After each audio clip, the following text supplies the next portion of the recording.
नाही, माझ्याकडे जी माहिती आहे ती मी तुम्हाला सांगतो. मातंग समाज हा ह्या प्रश्नावरती एकटा पडलाय.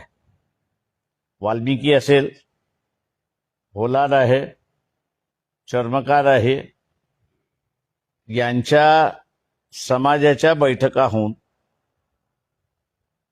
आमचा वर्गीकरणाला विरोध आहे ही त्यांची भूमिका आहे.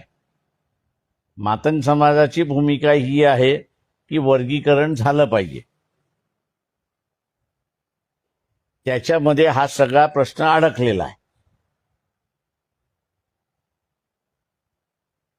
जेव्हा आम्ही म्हणतो की ह्या प्रश्नाचा तोडगाच काढायचा असेल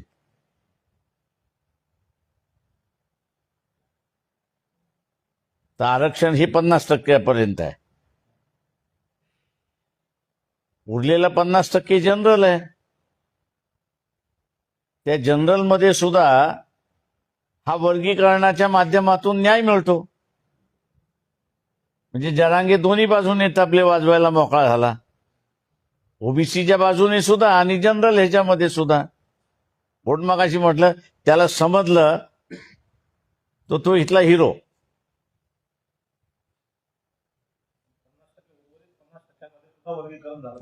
उरलेल्या 50% एखादं धोरण अर्धवट नाही ना तुम्ही लागू करू शकत.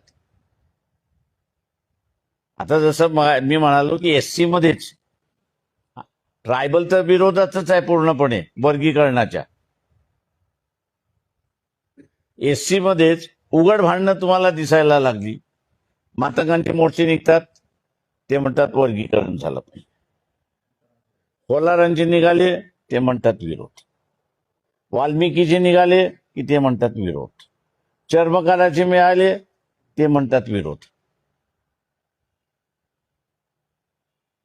त्याच्यामुळे एकसारखं धोरण जर आलं, जसं आरक्षणाच्या 50%ला धोरण आलं, तसं खुल्या वर्गातल्या 50%ला हेच धोरण लागलं वर्गीकरणाचं, तर भांडणच मिटून जातं.